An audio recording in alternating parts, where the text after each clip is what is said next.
अस्सलाम वालेकुम। आज આપણે બનાવે છે ચના ભટુરા। ચના ભટુરા હું એક રેસ્ટોરન્ટમાં ખાધી હતી ને બનાવે છે છોલેથી કાં તો ગાર્બાન્ઝો બીન્સથી। તમને બતાવું, મારી પાસે અહીંયા એક ડબ્બો છે, હું તમને બતાવું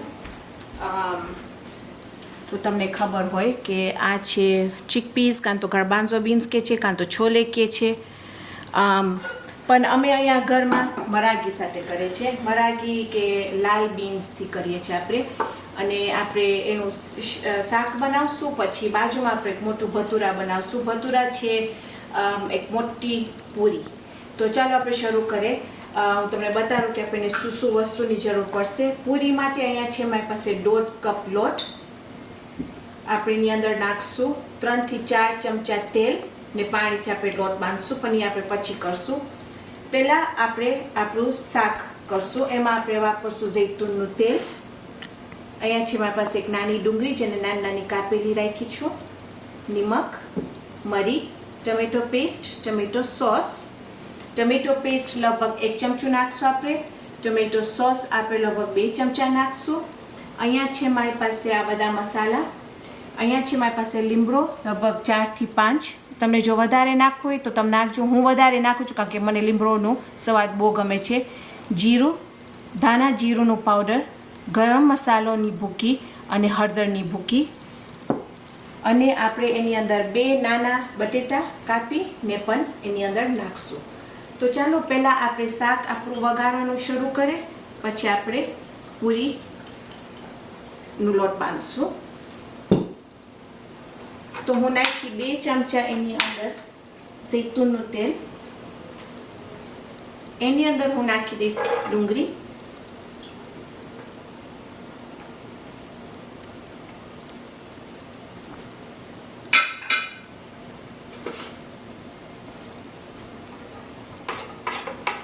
એક વખત જરાક જ આપણે આમ ડુંગળી થાકી જાય છે ત્યાર સુધી હું આપણે મસાલો પણ એની અંદર નાખી દઈશું।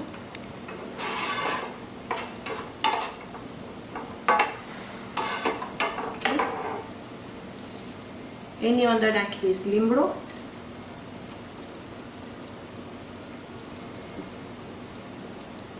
ને જીરું। બીજી જે બધી ભૂકી છે આપણે ખોપરશું જરાક। તો આ જે ડુંગળી થાય છે એમાં જે લીમડોની સ્વાદ અને જીરુંની સ્વાદ એકદમ મસ્ત આવશે એમાં।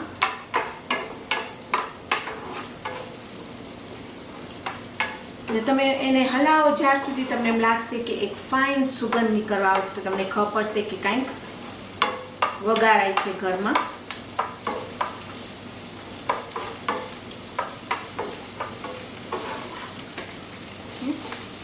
એક વખત તમે જો કે જરાક સોંતરાઈ ગયું છે એટલે આપણે એની અંદર આપણા બટેટા નાખી દઈશું।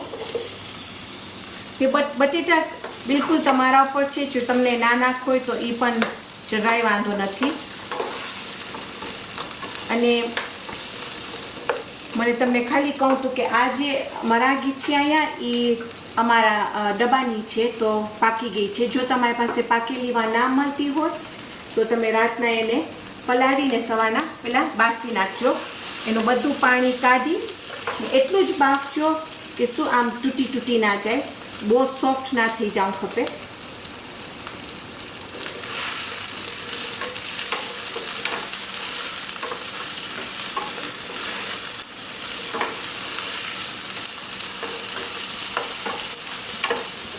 હવે હું એની અંદર લઈને બધી ભૂકી નાખી દઈશ। તો બટેટામાં પણ બધું સ્વાદ આવી જાય।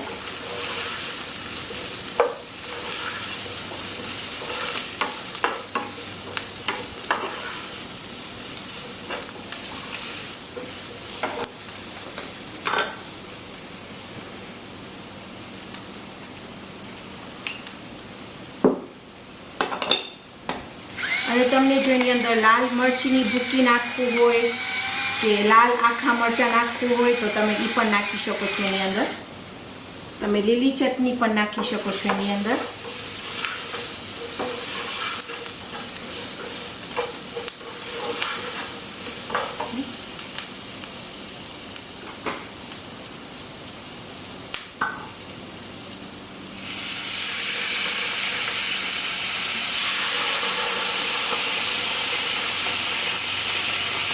ફાઇન મોટો ચમચો ટમેટો પેસ્ટનું. એ મને ગમે કે જરાક આપણા બકાલા સાથે જરાક રંધાય તો એનું સ્વાદ બહુ જ ફાઇન થાય છે. તમે જો એની અંદર તમને તાજા ટમેટા વાપરવા હોય તો એ પણ બિલકુલ તમારા ઉપર છે.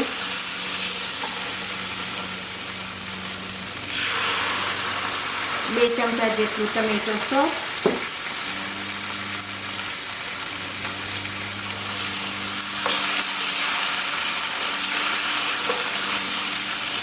હવે એની અંદર આપણે ખાલી થોડુંક જ પાણી નાખશું, લગભગ 1.25 કપ.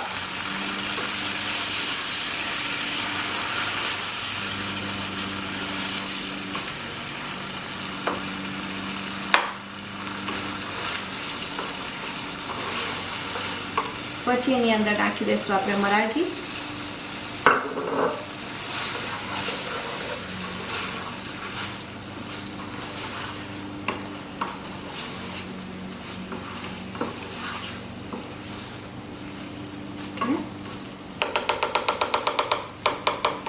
હવે આને હું બંધ કરી અને સાવ ધીમા તાપે ઉપર એને રાખી દઈશું આપણે. હું અહીંયા ચૂલા ઉપર મૂવ કરું છું તો શું આપણે પૂરી શરૂ કરી શકીએ આપણી. સાવ ધીમા તાપે. મને ખાલી ખપે છે એટલું જ કે આપણા બટેટા પાકી જાય.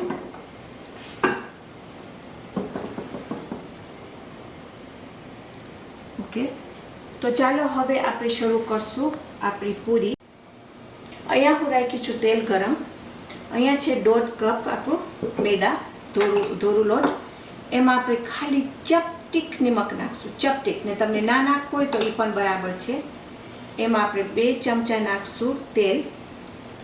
ને તેલ જો પૂરીમાં કે ભટુરામાં ફાઇન રીતે હશે તો એકદમ ફાઇન રીતે ઉપસશે. એને આપણે ખાલી પહેલાં જરાક એને મિક્સ કરી નાખશું. એટલું મિક્સ કરશું કે તમને દેખાશે કે અંદર આમ કણી હશે. તમે જોશો તો આમ કણી છે અંદર. જોઈએ આમ લોટ જાત ભીનું લાગે છે ને કણી છે. પછી આપણે એની અંદર પાણી નાખશું. હું આસ્તે પાણી નાખીશ કે આપણને ખબર પડે કે કેટલું વધારે આપણને ખપશે એમાં.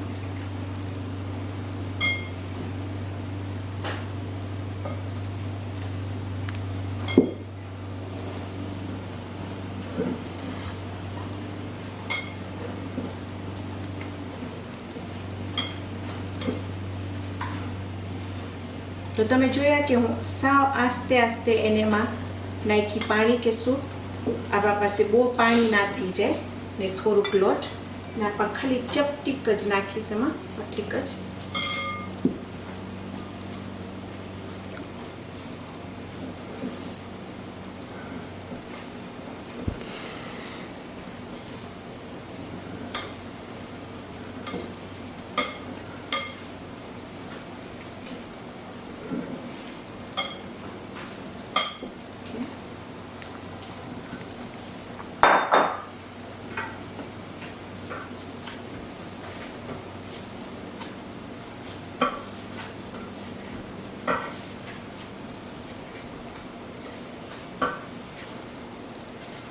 ને તમે આ જોશો લોટ જરાય ચોટતું નથી.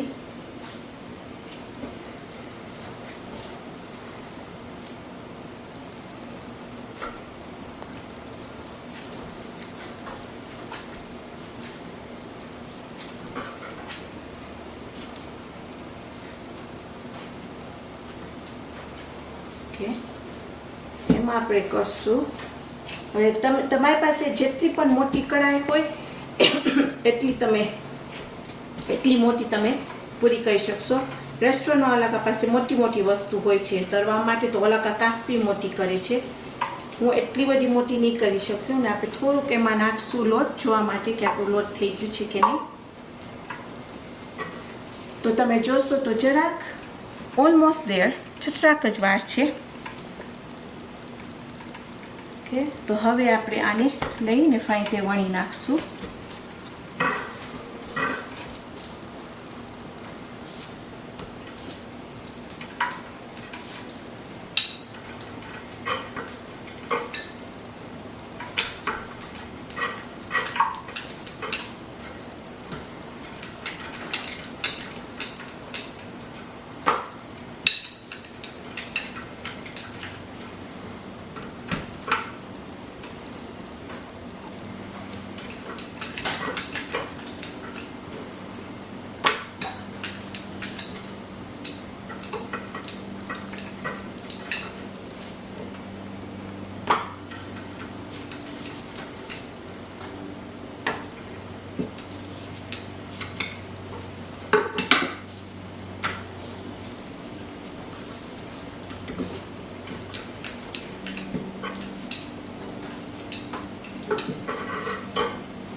કોઈક વખત ઓલાકાની રોટલી પૂરી કાં તો આમ સાવ આખી રાઉન્ડ નથી હોતી, થોડીક ઓબ્લોંગ શેપ હોય છે, આસાની જેવી અવિતામ હોય છે આ શેપમાં. કોઈક વખત હું રેસ્ટોરન્ટ્સમાં ખાધી છું કે જ્યાં ઓલાકાની સાવ ગોલ હોય છે. તો બિલકુલ તમારા ઉપર છે કે તમને જેવી રીતમાં વણવું હોય પૂરીને.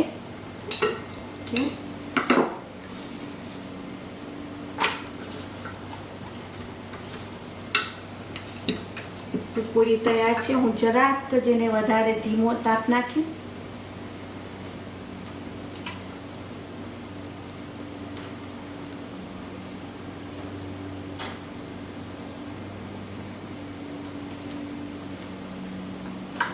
હવે જરાક પૂરી મોટી છે તો તમને જરાક ધ્યાન રાખવું ખપશે.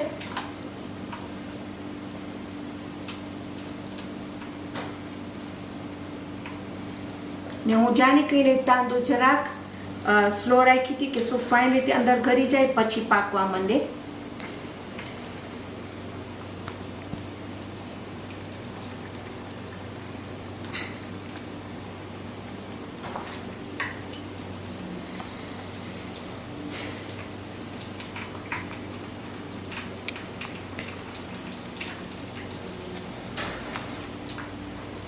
તમે જોશો તો ઉપસવાનું શરૂ થઈ ગયું છે અહીંયા.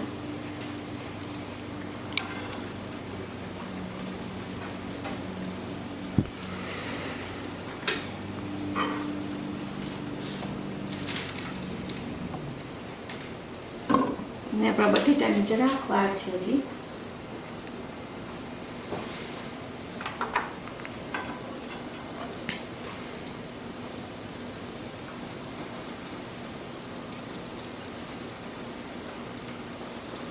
જો તમે બધી બાજુ દબાવશો તો ફાઇન રીતે ઉપસશે ઉપર સુધી.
પાકી ગઈ છે. મને ખાલી ખબર છે કે ફાઇન બદામી જરાક કલર એનો રંગ થઈ જાય.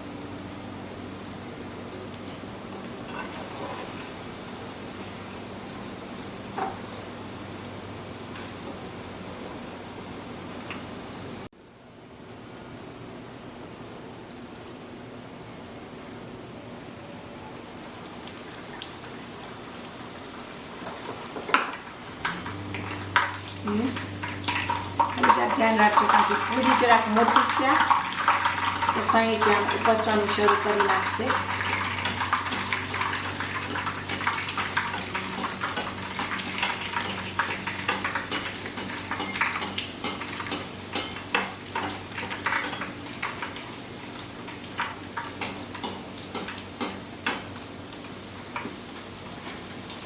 અંદર હવા ભરાય છે તો જરાક ધ્યાન રાખજો.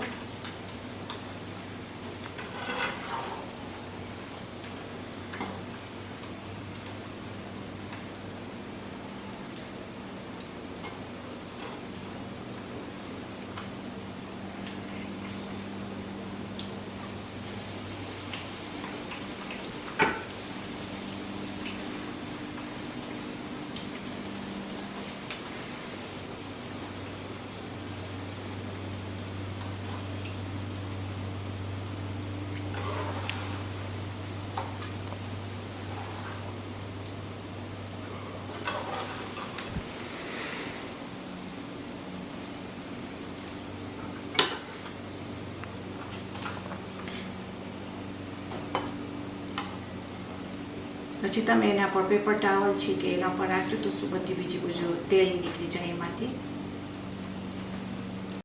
તો આ રહ્યું આજે આપણું ચના ભતુરા નહીં પણ મરાગી ભતુરા તૈયાર છે.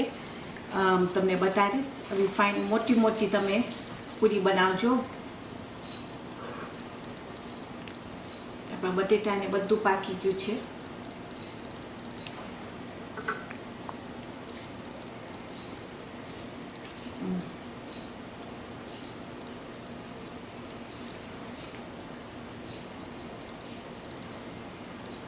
પૂરી એકદમ નરમ છે અને ફાઇન તે મોણ પકેલું છે.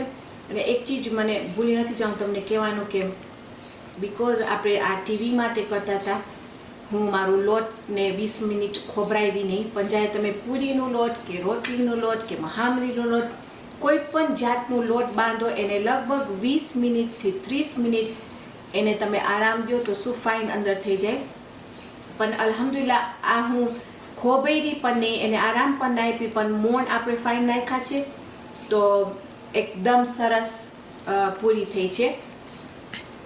તો અલ્હમ્દુલિલ્લાહ આજે આપણે પતાવ્યા આપણું પૂરી ભતુરા. અને ઇન્શાલ્લાહ આવતી વખતે આપણે બીજી સરસ રેસિપી બનાવશું. તો ત્યાર સુધી ખુદા હાફિઝ.